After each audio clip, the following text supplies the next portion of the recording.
Article 17 जो है ये किसी जमात पर पाबंदी के हवाले से मामला सुप्रीम कोर्ट के पास पहले जाना था। अब एक नई जो कॉन्स्टिट्यूशन कोर्ट बनेगी उसके पास जाएगा, ये तजवीज़ किया गया था इस जुडिशल पैकेज में। ये देखें ना, इसमें जो 17(2) है कि अगर कोई भी political party against the state हो, sovereignty, prosperity, integrity of Pakistan के खिलाफ होगी, उसकी कोई टेररिज्म में इन्वॉल्व है। इससे पहले PPO हुआ करता था, 2002 था पॉलिटिकल पार्टीज एक्ट, उसके अंदर भी प्रोवाइडेड था कि आप अगर ऐसी एक्टिविटी में कोई पॉलिटिकल पार्टी है तो आप उसको बैन कर सकते हैं। जो 17(2) है उसके अंदर है कि अगर ऐसी पॉलिटिकल पार्टी होगी तो उसका रेफरेंस बनाने के बाद फेडरल गवर्नमेंट 15 दिन के अंदर वो रेफरेंस सुप्रीम कोर्ट को भेजेगी। फिर वो देखेगी कि जो एविडेंस इन सपोर्ट ऑफ के किसी पॉलिटिकल पार्टी को आप बैन करने के लिए जा रहे हैं, ऐसी सफिशिएंट एविडेंस है, ऐसा ही होगा, तो मगर ये कोर्ट चेंज हो गई ना। फिर वही देखे ना, आपने सुप्रीम कोर्ट ऑफ पाकिस्तान को बिल्कुल आउटसोर्स करने जा रहे हैं ना। वो इसलिए कि जिस कोर्ट को आप कॉन्स्टिट्यूशनल सुप्रीम कोर्ट या कॉन्स्टिट्यूशनल कोर्ट बनाने के लिए जा रहे हैं, उसकी तैनाती कौन करेंगे? इंतजामिया करेगी, वजीर आजम करेगी। वो कौन होगा? जिसको हुकूमत चाह रही होगी। अगर मैं उनको सूट करता हूं तो मुझे लगा देंगे, आप सूट करते तो आपको लगा देंगे।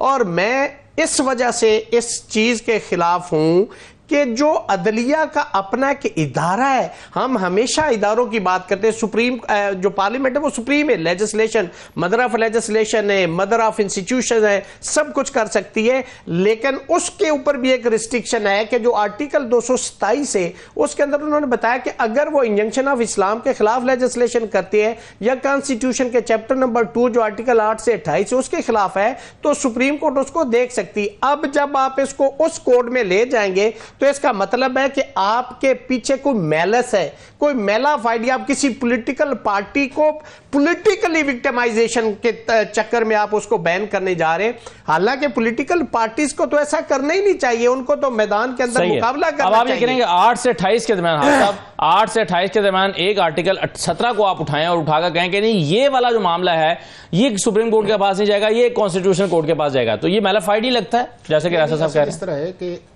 कुछ जो कॉन्स्टिट्यूशन की प्रोविजंस हैं, जब आपने कॉन्स्टिट्यूशनल कोर्ट की तरफ जा रहे हैं और उसे आप सारी पार दे रहे हैं, तो बाय डिफ़ॉल्ट जहाँ जहाँ पे कॉन्स्टिट्यूशनल मैटर्स आएंगे वहाँ के ऊपर आपकी फेडरल ये जो आपकी कॉन्स्टिट्यूशनल कोर्ट है वो आती जाएगी। तो इसके अंदर ये मेलाफाइडी नहीं है कि जी सिर्फ उनकी पार उसे निकाल के दी जा रही है। जब आपने जुरिस्डिक्शन के अंदर कह दिया कि पाकिस्तान के जितने भी कॉन्स्टिट्यूशनल मैटर्स हैं उनको जो है वो डील आपकी कॉन्स्टिट्यूशनल कोर्ट करेगी, तो उसके अंदर ये फेडरल गवर्नमेंट का एक रेफरेंस बेस ना अंदर the provision of the constitution जो है वो उसी प्रोविजन के अंदर है। और एक जगह नहीं, कई जगह आपने देखा होगा कि सुप्रीम कोर्ट को उन्होंने ओमिट किया है, जहां पे कॉन्स्टिट्यूशनल मैटर्स है वहां पे फेडरल कॉन्स्टिट्यूशनल कोर्ट आई है, या federal constitutional court supreme court के साथ साथ आई है जहां पे दोनों का वो एरिया बनता था। तो ये सिर्फ ये, और ये जो आपकी ये ना आर्टिकल 17 की बुनियाद पे कॉन्स्टिट्यूशनल कोर्ट नहीं बनी, ये आपकी जाके बनी है 176 के नीचे जाके जो है वो कॉन्स्टिट्यूशनल कोर्ट बनी है। अब अगली जो चीज है वो ये है, उसकी अपॉइंटमेंट का एक प्रोसेस है कि अगर आपने पहला उस प्रोसेस के अंदर को लेके आना है तो कोई मैकेनिज्म तो आपने देना है कि जी अगर आपने किसी को एक्टिव करना है तो उसके अंदर क्या है। अब अगला जो है उसके अंदर है कि आपकी जो अपॉइंटमेंट का प्रोसेस है वो उन्होंने एक कमेटी बनाई है जो 8 मेंबर्स पे मुश्तमिल है, जो आपकी होगी इसके पार्लियामेंट के अंदर होगी, और उसके अंदर उन्होंने प्रोपोर्शन बुनियाद के ऊपर एक रिप्रेजेंटेशन जो उसे की हुई है। अब ये है कि पार्लियामेंट जो है, मैंने आगे भी आपसे गुजारिश की कि पार्लियामेंट एग्जेक्टिव नहीं है, पार्लियामेंट जो है वो इंडिपेंडेंट एक इदारा है और वो एक इस सारे सिस्टम के अंदर उसका एक सुपरा रोल है कि उसी से सारी चीजें ड्राइव करती हैं। पार्लियामेंट से ही आपकी जुडिशरी ड्राइव करती है, पार्लियामेंट से ही आपकी एग्जेक्टिव ड्राइव करती है, पार्लियामेंट से ही आपकी गवर्नेंस और ये सारी चीजें जाती हैं। तो पार्लियामेंट को ये डिस्क्रेडिट कर देना तो कि उसके अंदर पॉलिटिशियंस हैं और वो एग्जेक्टिव है नहीं है। रिकॉन्स्टिट्यूशन ऑफ जुडिशियल कमीशन, इसकी जरूरत क्यों महसूस हुई? नहीं, देखें ना, उसकी देखें कि जो अभी आपके सामने एक कमीशन आया है उसके अंदर आप ये देखें कि 2010 तक जिस तक 18th अमेंडमेंट नहीं आई थी, हम सारों ने कहा कि जुडिशियल अपॉइंटमेंट का प्रोसेस जो है वो डिस्क्रिशन बेस्ड है। कभी चीफ जस्टिस कह रहा है, कभी चीफ मिनिस्टर कह रहा है, कभी प्राइम मिनिस्टर कह रहा है, कभी कौर कह रहा है, और वन फाइन मॉर्निंग कहा जाते थे। हमारी बाज की लॉयर्स की ये डिमांड थी। उसके बाद क्या हुआ कि जी 18th अमेंडमेंट आ गई। उस 18th अमेंडमेंट के अंदर आर्टिकल 175A जो था उसके 2 कंपोनेंट थे। एक ये था कि एक सारी साइड के ऊपर जुडिशल्स लोग आए और उसके बाद पार्लियामेंट्री कमेटी आई कि जो उसके लोग आए और उन्होंने कहा कि जो ये भेजेंगे वो जाके देखेंगे और पार्लियामेंट ने अपना एक रोल मुतय्यन किया। अब हमारी सुप्रीम कोर्ट ने कहा कि नहीं, अगर आप 19 अमेंडमेंट नहीं लेके आएंगे और हमारी इसके अंदर सुप्रीमेसी नहीं करें, दुनिया के किसी मुल्क के अंदर असद जुडिशरी ये नहीं कहती कि मैं अपॉइंटमेंट करना मेरा हक है। अगर उनका हक है तो हम क्यों कहते हैं कि पाकिस्तान के अंदर जुडिशियल अपॉइंटमेंट्स बेहतर करने की जरूरत है? इसका मतलब है जो कुछ हो रहा है वो बिल्कुल ठीक हो रहा है ना। अगर उस स्टेटस को ब्रेक किया गया, हमारी सुप्रीम कोर्ट ने एक जजमेंट दे दी, उन्होंने कहा जी कि पहले वो उसको हमारा रोल बढ़ाएं, उस रोल के अंदर जब किया हमने एक और जजमेंट दे दी। जब जजमेंट उसके अंदर दे दी तो उसके बाद हुआ ये कि आपका जो 6 जज थे, लेकिन इस वक्त तो एक तसादुम की ऐसी कैफियत नजर आती है ना कि जिसमें किसके साथ तसादुम है?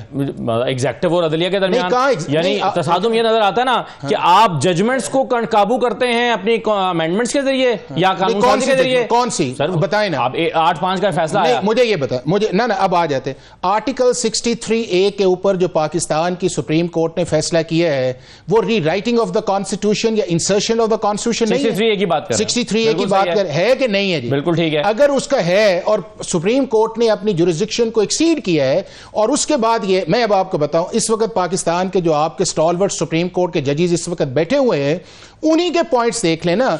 उन्होंने ये कहा हुआ है कि री राइटिंग ऑफ द कॉन्स्टिट्यूशन काम नहीं है सुप्रीम कोर्ट का या अदालतों का।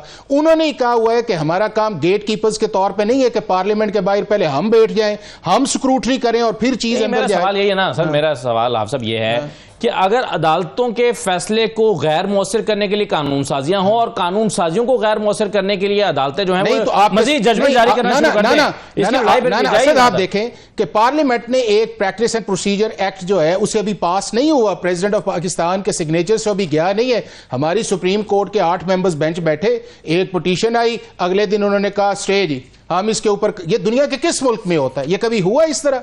और उसके बाद जो आपका नैब का ये सारी जजमेंट्स आई थी, जब आपके नहीं सुन ले, उसकी वजह ये थी ना कि एक खास हालात में, मुझे ये बताएं, खास हालात में उसकी क्या इंटेंशन थी? मुझे ये क्या पाकिस्तान के अंदर जो फिक्सेशन ऑफ बेंच है या कॉन्स्टिट्यूशन ऑफ बेंच जो था वो इशू नहीं था?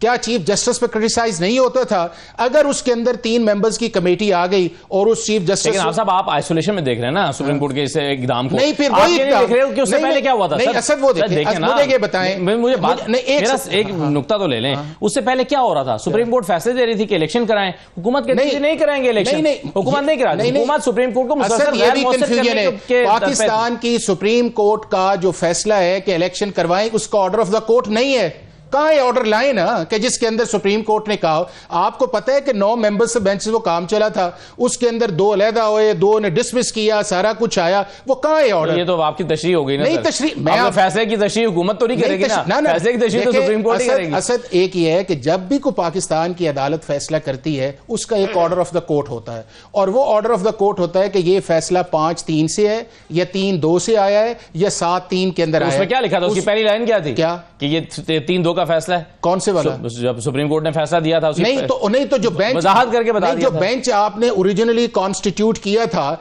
अगर उसके 4 मेंबर आप शामिल कर लेते तो फिर 6-3 हो जाना था। जब रिक्यूज करके तो शामिल कैसे हो सकते? नहीं, जिन्होंने, मैं ये कह रहा हूं ना सर, ये तो मेरी और आपकी तशरीह हो सकती है ना। जिन्होंने डिसमिस किया और वो आज भी इस सुप्रीम कोर्ट के ऑनरेबल मेंबर्स हैं, जिन्होंने डिसमिस किया, आपने उनकी काउंटिंग क्यों नहीं की ना? बेंच तो वो है कि जो ओरिजिनली आपका अच्छा, फिर वही देखें कि वही सुप्रीम कोर्ट दोबारा जब बैठती है उसके ऊपर 15 जज बैठते हैं, वो कहते हैं इंडिपेंडेंस ऑफ जुडिशरी बिल्कुल नहीं हो रही और ये लॉ थी। तो फिर मतलब ये है कि हमारी सुप्रीम कोर्ट के अंदर भी एक ऐसी चीजें हैं कि जहां के ऊपर हम ख्वाहिशात के ऊपर चीजों को चलाना चाहते हैं। और अगर वो अब देखें, अब आया है ना, अब जितनी वो पॉलिटिकल पार्टीज के लोग थे जो इस प्रैक्टिस एंड प्रोसीजर के खिलाफ थे, आज वो कहते हैं कि जी 2 मेंबर की कमेटी बैठे ना, वो फलां कर ले, वो फलां कर ले। तो फिर किसने किया?